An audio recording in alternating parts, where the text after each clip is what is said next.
Hello, everyone. It's great to have you back on the channel.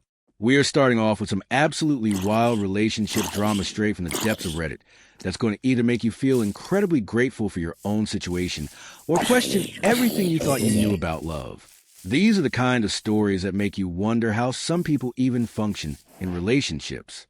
And honestly, they're perfect for getting your brain working this morning. So be sure to grab a coffee, maybe start packing for school or work, get your breakfast in, and let's go on a journey through some seriously questionable relationship choices. Our first story comes from someone dealing with what might be the most classic relationship dilemma in the book, but with a twist that makes it way more complicated than it needs to be. My girlfriend Emma wanted to cut off my female best friend. Emma says she feels threatened by my longtime best friend, but I think ending the friendship would be unfair. I've been with my girlfriend Emma for about 8 months now, and things have been great between us. She's smart, funny, and we have amazing chemistry.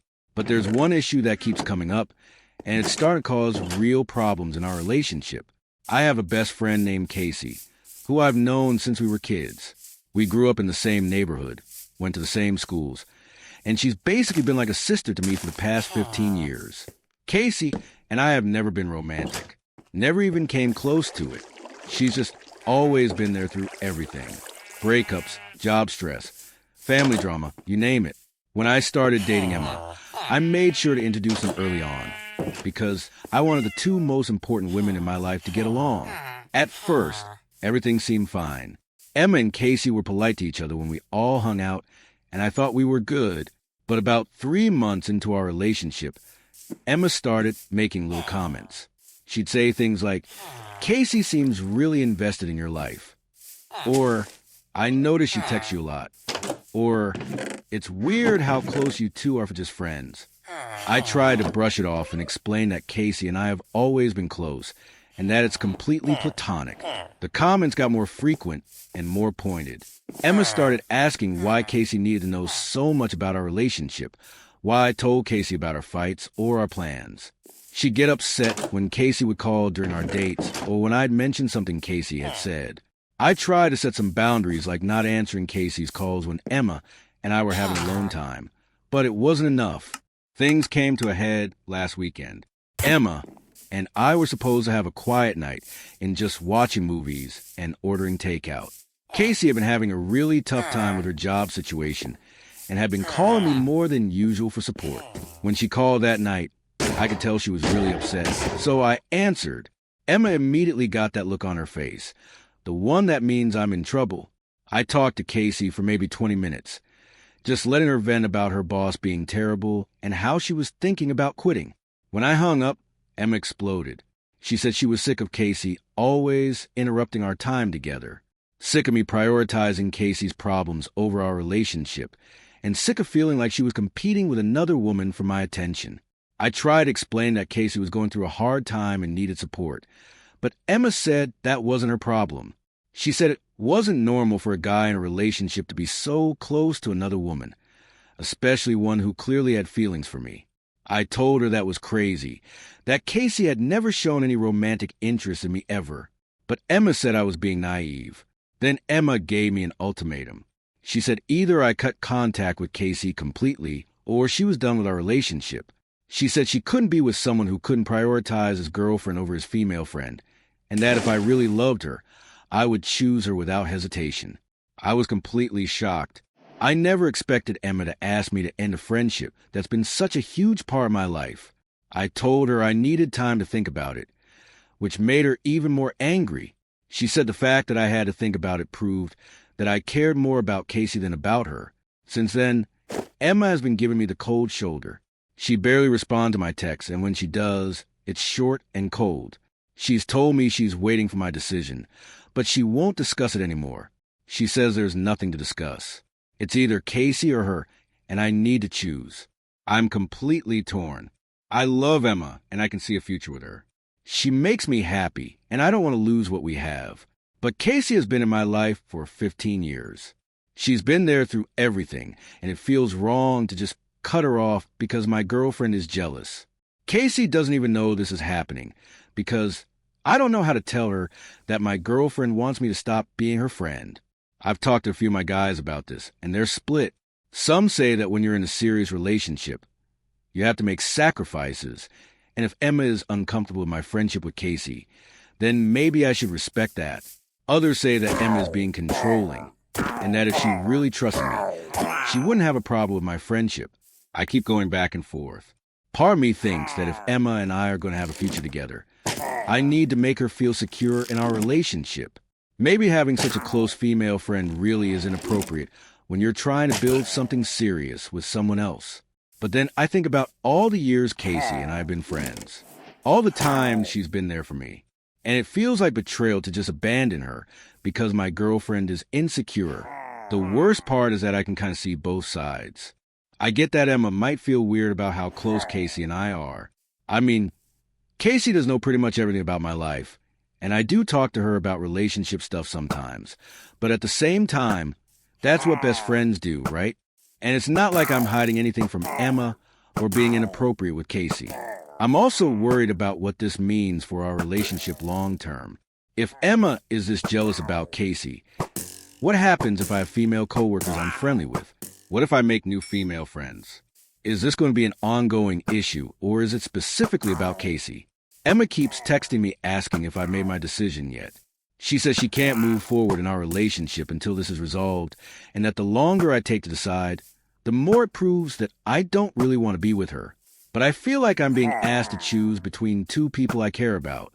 And no matter what I do, I'm going to hurt someone. I just don't know what to do.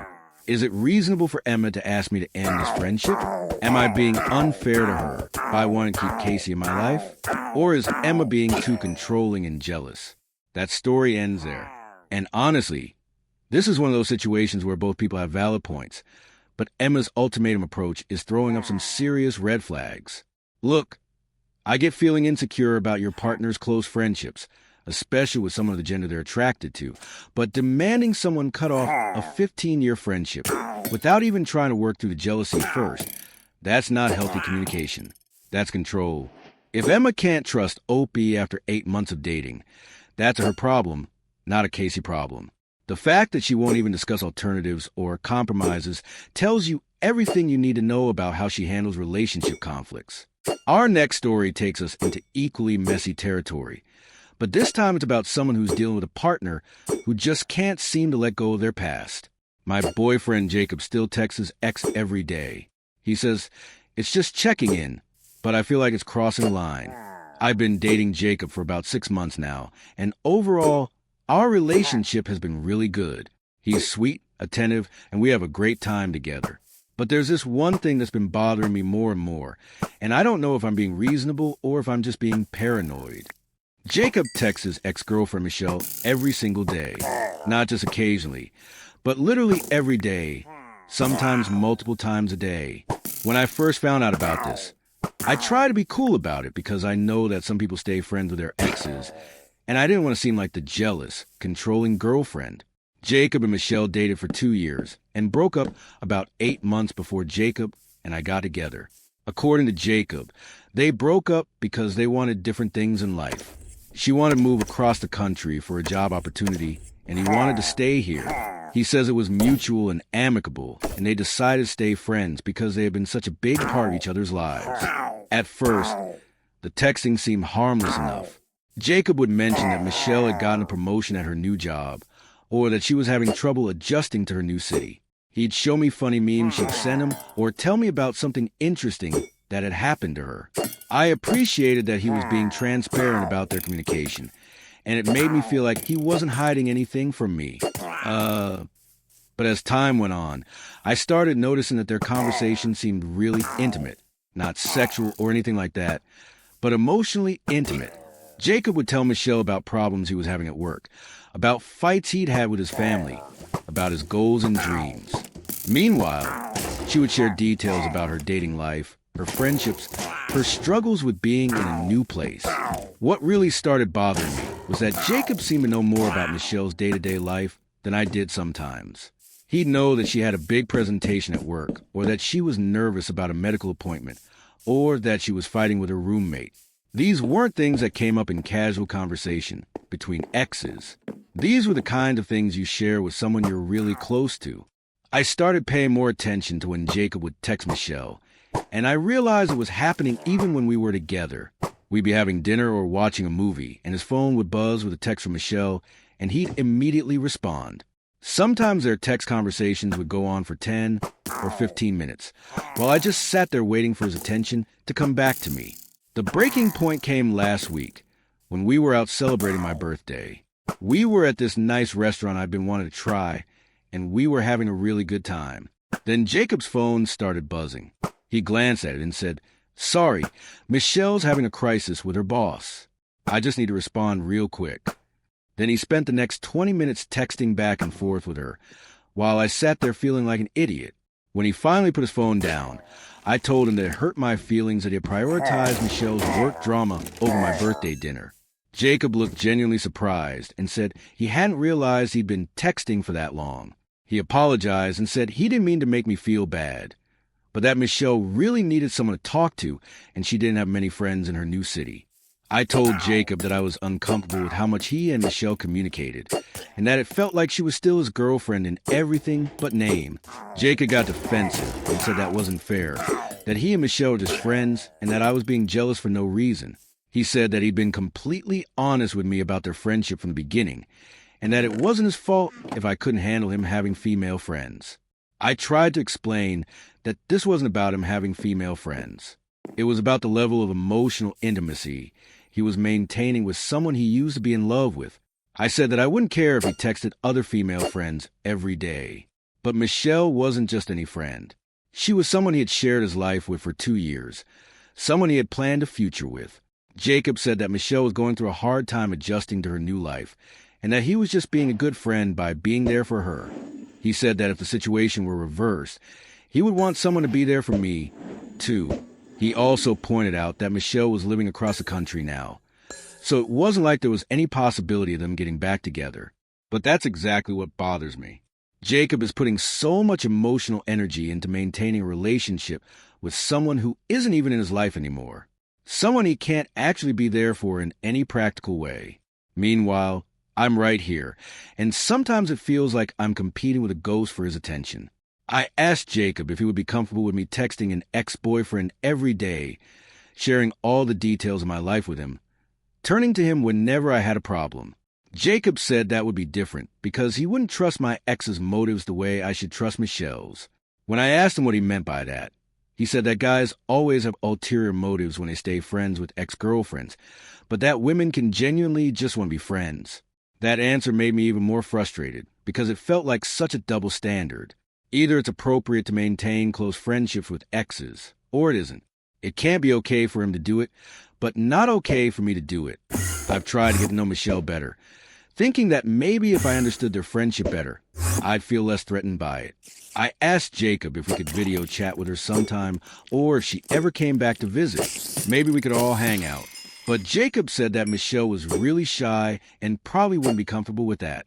He said she was still adjusting to her new life and wasn't really in a place to be making new friends. The more I think about it, the more it bothers me. If Michelle and Jacob are really just friends, why can't I be part of that friendship? Why does their relationship have to exist in this separate space that I'm not welcome in? And why is Jacob so protective of their communication that he won't even consider scaling it back to make me more comfortable? I love Jacob and I want our relationship to work. But I feel like there are 3 people in this relationship instead of 2. I don't know if I'm being unreasonable by wanting Jacob to put some boundaries in place with Michelle, or if this is just something I need to accept if I want to be with him. That story wraps up there. And wow, this is giving me secondhand anxiety just reading it. Jacob is essentially maintaining an emotional relationship with his ex while calling it friendship, and then gaslighting Opie by saying she's just jealous. The daily texting, the immediate responses, even during special occasions, the intimate emotional sharing. That's not friendship. That's a long-distance relationship without the physical component. The biggest red flag is Jacob refusing to let Opie into that friendship space and creating these arbitrary rules about why it's different when he does it. Michelle might be across the country, but she's living rent-free in Jacob's emotional bandwidth, and that's not fair to Opie. Let's dive into our next story, which involves someone dealing with a partner who seems to think household chores are optional when you're the one with a Y chromosome.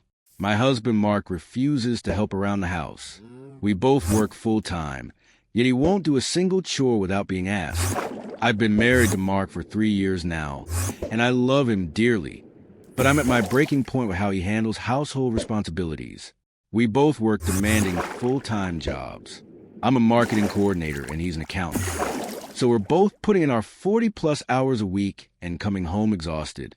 The problem is that when we get home, my day is just beginning while his day is apparently over. I walk through the door and immediately start thinking about what needs to be done. Dishes in the sink, laundry piling up, bathroom needs cleaning, groceries need to be bought. Meanwhile, Mark walks through the door and goes straight to the couch to play video games or watch TV. At first, I thought maybe he just didn't notice the mess the way I did. Some people have different cleanliness standards, right?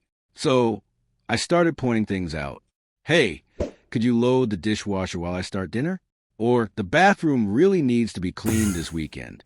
And he would do it if I asked directly, but he would never ever take initiative on his own. This has been going on for our entire marriage, but it's gotten so much worse lately. I feel like his manager instead of his wife. I have to delegate every single household task to him like he's my employee. And even when I do ask, sometimes he'll say in a minute and then forget completely. So I end up doing it myself anyway because it needs to get done. Last month I decided to try an experiment. I stopped asking him to do anything. I wanted to see how long it would take for him to notice that things needed to be done and just do them on his own. The dishes sat in the sink for 4 days until we literally ran out of clean plates. The trash was overflowing for almost a week. We ran out of clean clothes because nobody was doing laundry. The breaking point was when Mark started complaining about these things. He asked why there were no clean dishes, why the house was such a mess, why we didn't have any food in the fridge. I explained my experiment and told him that these things don't just magically happen, that I usually take care of all of this on top of working full-time. His response was that I should have just asked him to help. That's when I lost it. I told him that I shouldn't have to ask a grown man to contribute to maintaining the home we both live in. I shouldn't have to manage his chore schedule like he's a child. He should be able to look around, see what needs to be done, and just do it without being prompted. Mark said I was being unreasonable, and that he's happy to help when I ask, but that he just doesn't think about household stuff the way I do. He said some people are naturally more organized and detail-oriented, and that's just not his personality. He suggested we make a chore chart, so he would know what needed to be done when. I told him that the fact that he thinks we need a chore chart for 2 adults in their 30s is exactly the problem. I don't want to be his mother, assigning him tasks and checking up on whether he's completed them. I want a partner who takes equal responsibility for our shared living space. The conversation escalated into a huge fight.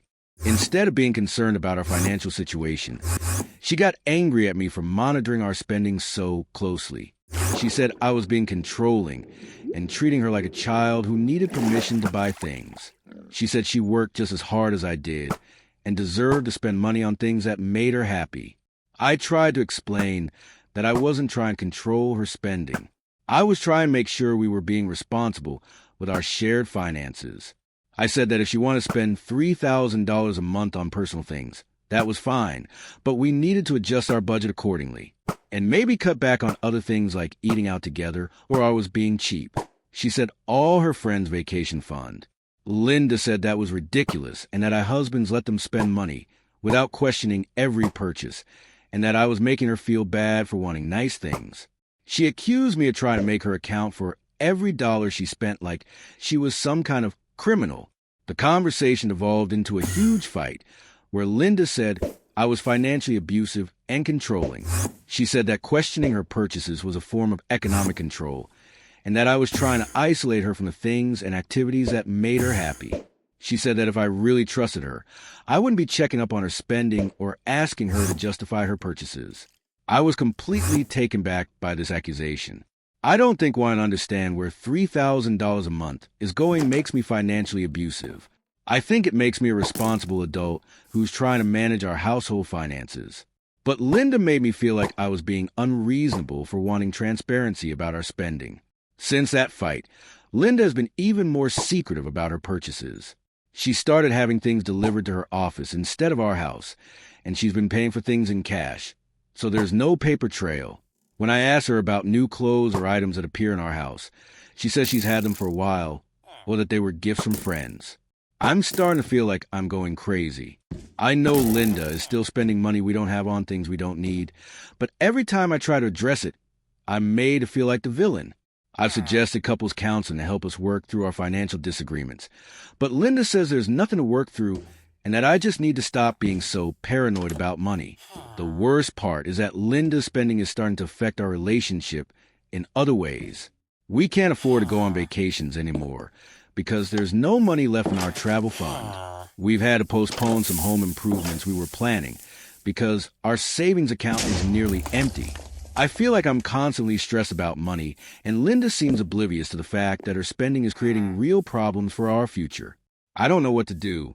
I love Linda, and I want our marriage to work, but I feel like we're heading towards serious financial trouble if something doesn't change.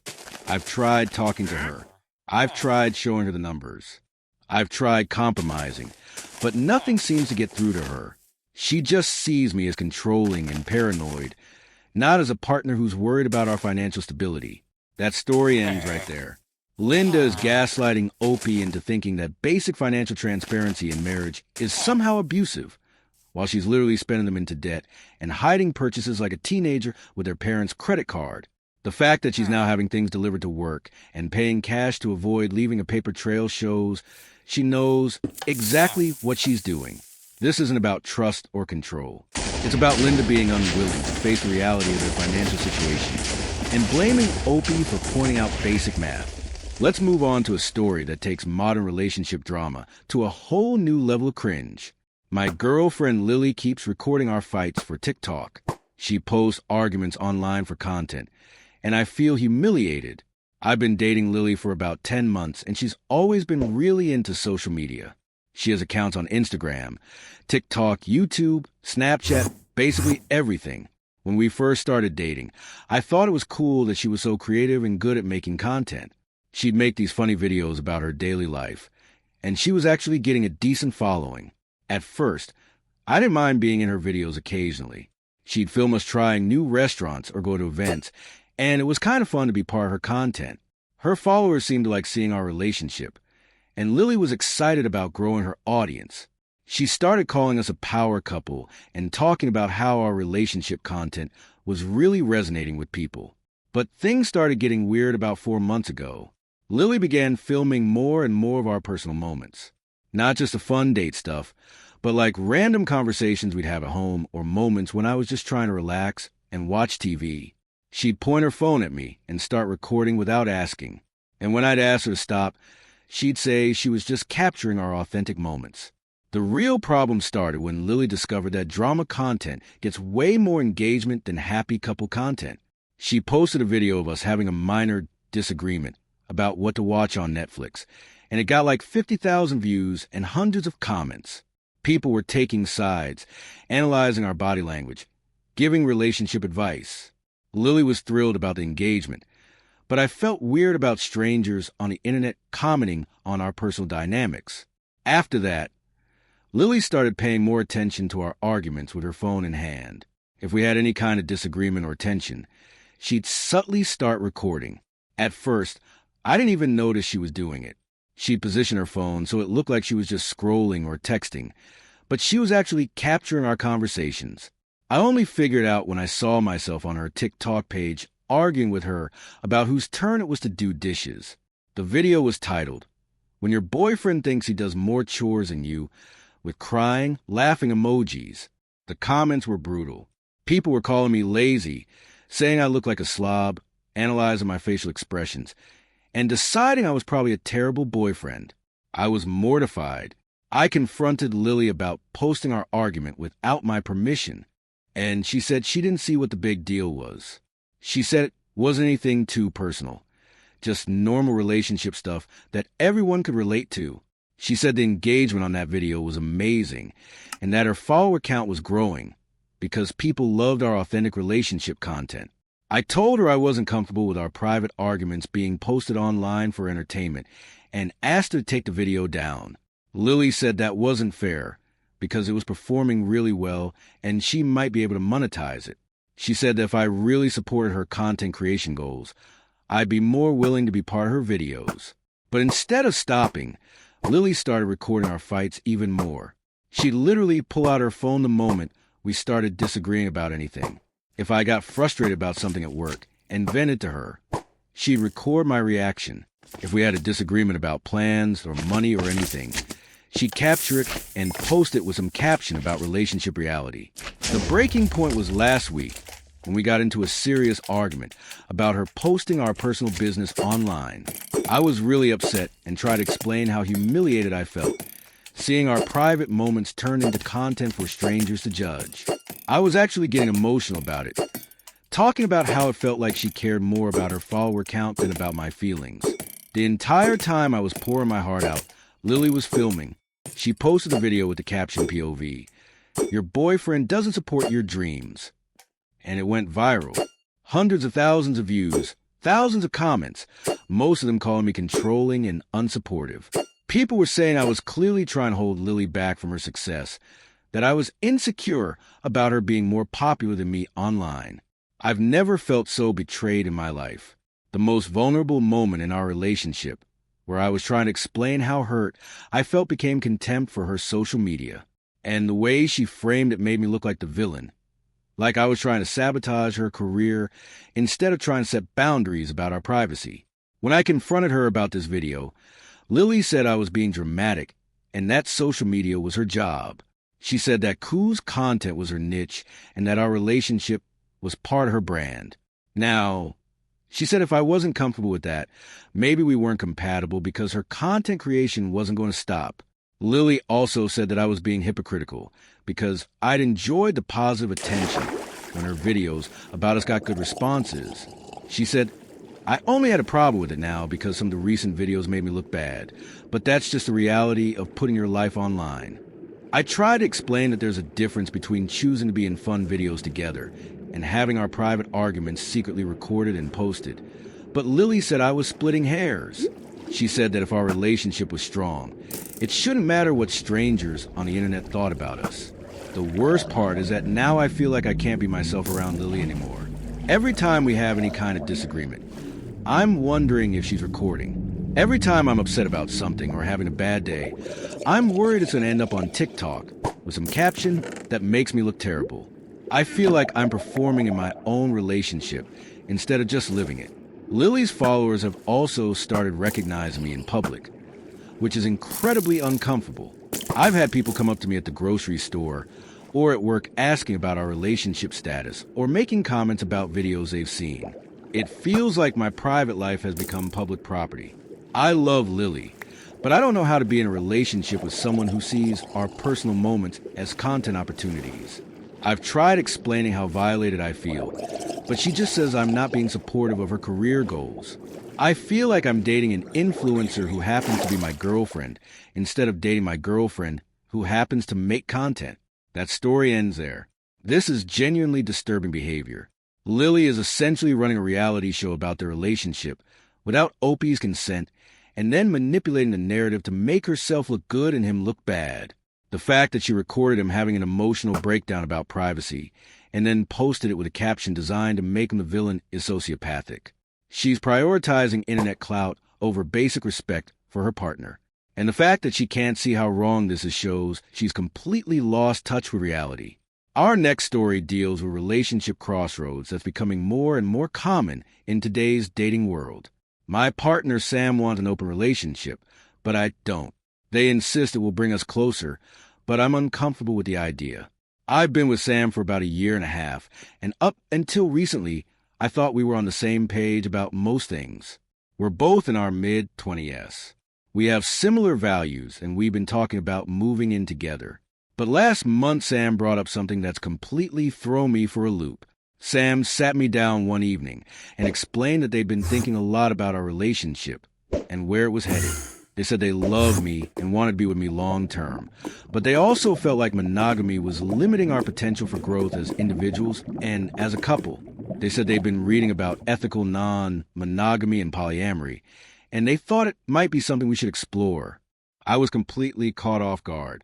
We'd never discussed anything like this before, and I'd always assumed we were both happy with our exclusive relationship. When I asked Sam where this was coming from, they explained that they'd been feeling restless lately and curious about what it would be like to connect with other people romantically and sexually. Sam was very careful to emphasize that this wasn't about them being unsatisfied with me or our relationship.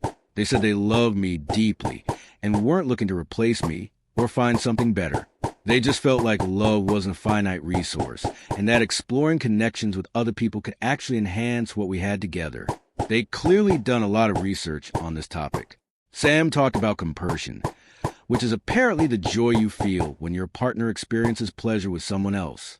They mentioned relationship hierarchies and how we could establish rules and boundaries that would protect our primary relationship while allowing for secondary connections. I listened to everything Sam had to say, but honestly, my gut reaction was panic. The idea of sharing Sam with someone else made me feel sick to my stomach. I kept imagining them going on dates with other people, being intimate with someone else, developing feelings for someone who wasn't me. It felt like Sam was asking me to voluntarily break my own heart. When I told Sam I wasn't comfortable with the idea, they said they understood it was a big adjustment and that we could take things slowly. They suggested maybe we could start by just talking to other people online or going to polyamory meetups to learn more about the lifestyle. They said once I understood it better, I might feel differently about it. But the more Sam talked about it, the worse I felt. They kept using phrases like expanding our love and breaking free from societal conditioning about relationships. But all I heard was that what we had wasn't enough for them. If they truly loved me and was happy with our relationship, why did they need other people? Sam insisted that wanting an open relationship didn't mean they loved me less or that our relationship was lacking something. They said it was about personal growth and experiencing different types of connections. They compare it to having multiple friendships, saying that just because you have several close friends doesn't mean you love any of them less. I tried to understand their perspective, but the comparison to friendship didn't make sense to me. Romantic relationships are different from friendships. There's an exclusivity and intimacy that feels sacred to me, and the idea of sharing that with multiple people felt like it would dilute what makes romantic love special. Sam suggested we could try it for a trial period, maybe 3 months, and see how we felt. They said we could establish strict boundaries, like only dating certain types of people or only having physical connections without emotional ones. They said we could check in with each other regularly and stop anytime if either of us was uncomfortable. But I couldn't imagine any scenario where I'd be comfortable with Sam being romantic or sexual with someone else. Even with boundaries in place, the thought of them kissing someone else, holding hands with someone else, or sharing intimate moments with someone else made me feel physically ill. I told Sam that I appreciated them being honest about their feelings, but that an open relationship wasn't something I could do. I explained that I'm naturally monogamous and that exclusivity is important to me in romantic relationships. I said I didn't think this was something I could compromise on or grow into over time. Sam seemed disappointed but said they respected my feelings. However, over the next few weeks, they kept bringing it up in different ways. They'd share articles about successful polyamorous couples or mention friends who had opened their relationships and were happier than ever. They'd point out moments when I seemed to appreciate other attractive people and suggest that maybe I was more open-minded than I thought. The constant pressure started wearing me down. Sam would say things like, I just want us to experience everything life has to offer together. Or, I feel like we're limiting ourselves by sticking to traditional relationship models. They remind me how much they love me and say that opening our relationship would actually prove how secure our love was. I started questioning myself and wondering if I was being unreasonable or old-fashioned. Maybe Sam was right that I was just conditioned by society to believe in monogamy.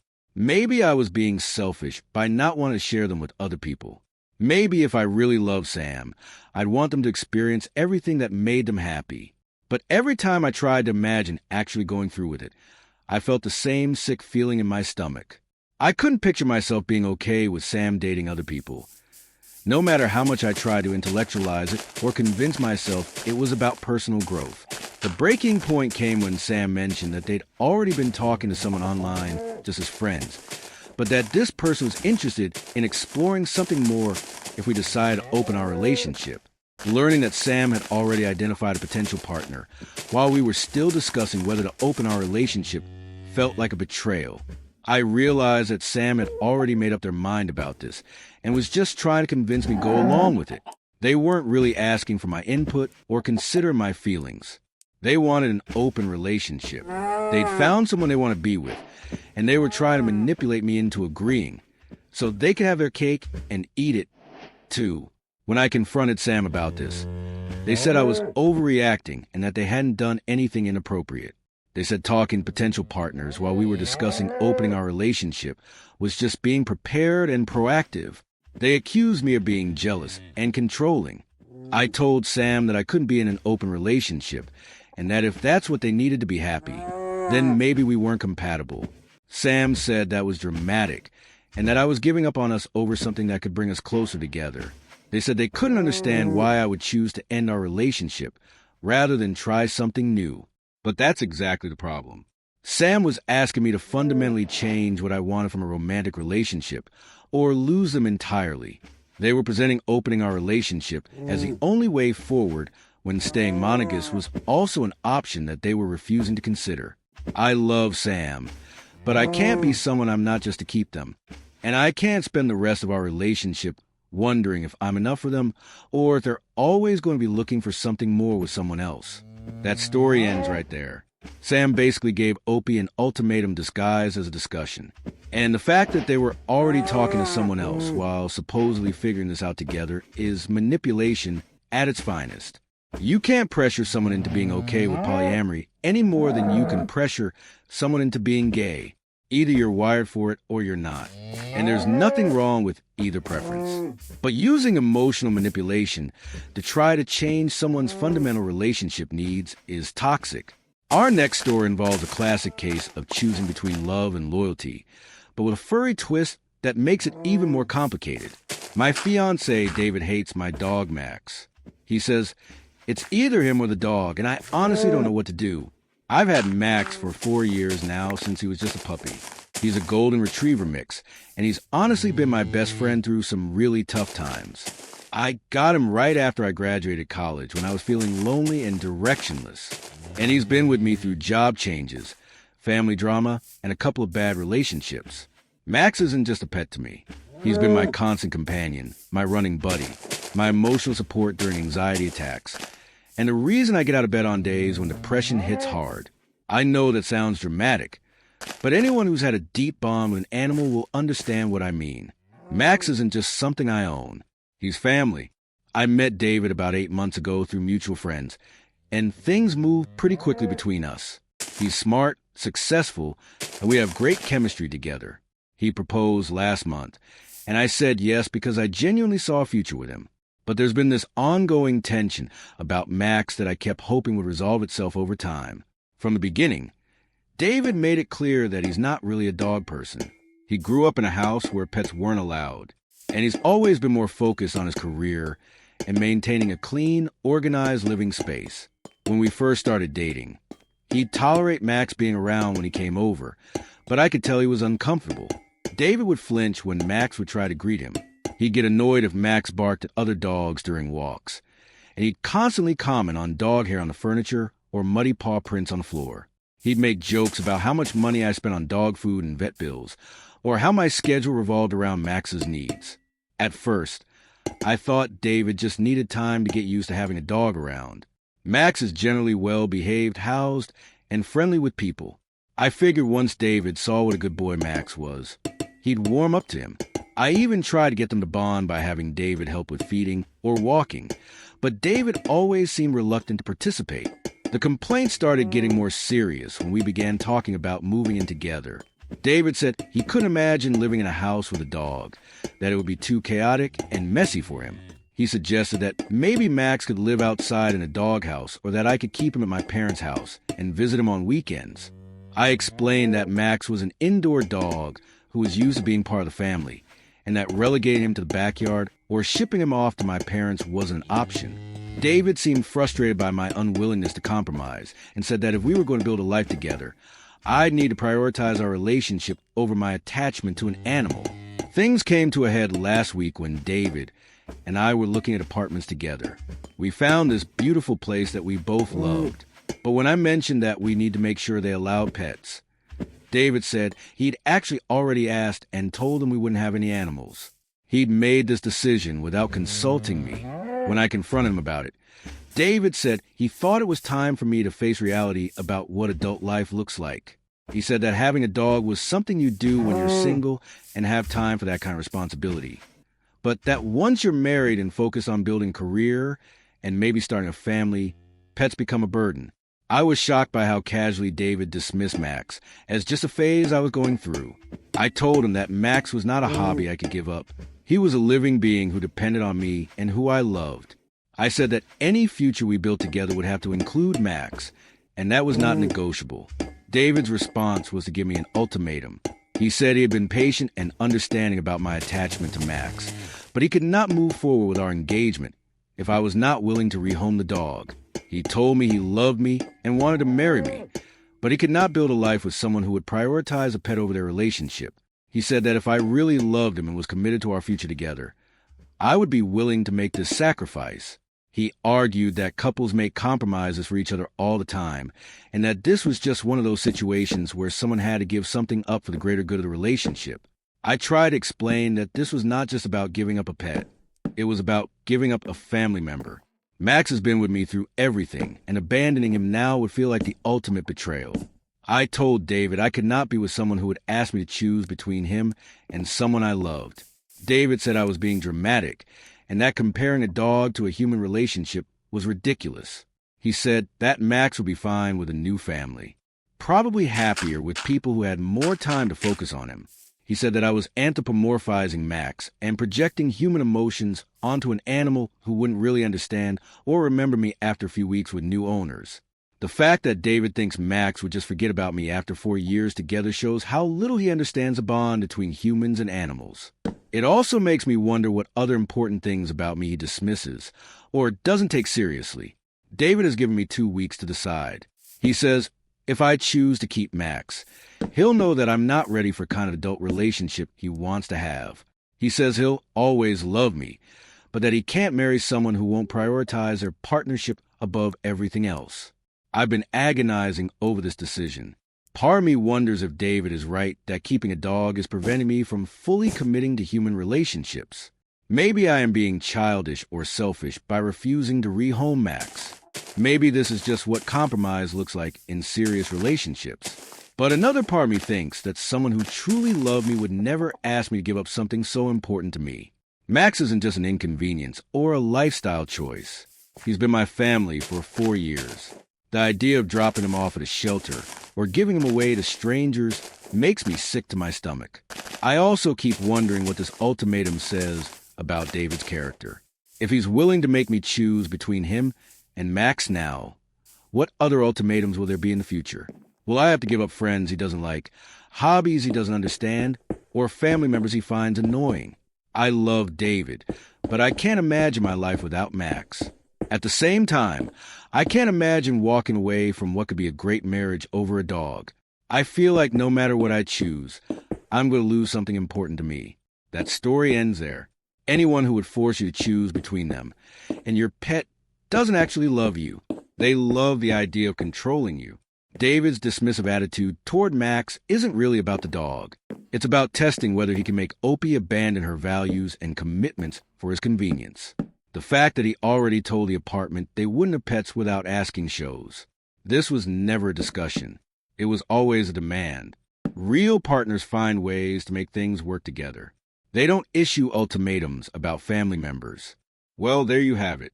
A morning dose of relationship chaos that probably made your own problems seem pretty manageable by comparison. I hope this gave your brain the wake-up call it needed this morning, and maybe helped you dodge a few red flags of your own.